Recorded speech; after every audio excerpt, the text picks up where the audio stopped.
Let's summarize the module.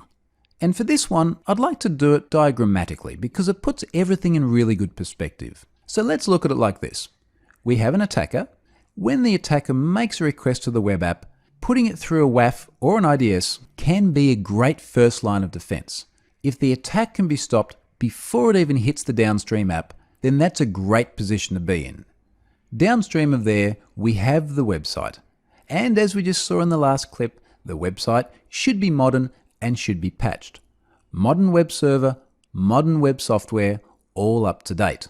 Now within this web app, one of the really critical things we discussed at the start of this module is whitelisting and custom error messages. Custom error messages, of course, being error messages that are tailored for the user and built as part of the app, not the underlying internal exceptions exposing the implementation in the app, particularly when they expose exceptions that bubble up from the database server. Now, with all that being good, the website should be creating parameterized queries, so using inline SQL with parameters, or stored procedures, or object relational mappers. Anything which parameterizes is a good thing.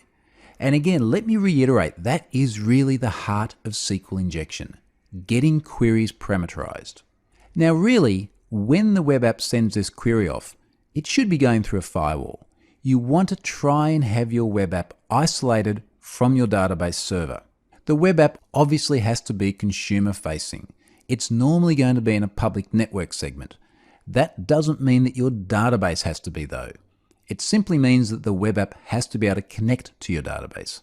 And that can be through a firewall that keeps everything else out. When that web app does connect through to the database, we want to see a non-privileged account.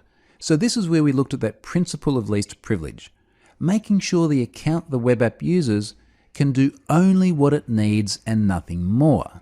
And then ultimately, of course, it'll actually be hitting the database, which should also be modern and patched.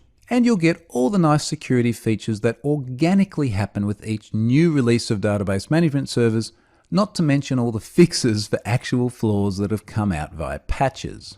The only other thing we discussed that's worth mentioning here, and again it's a bit subjective, is this idea of having a service tier.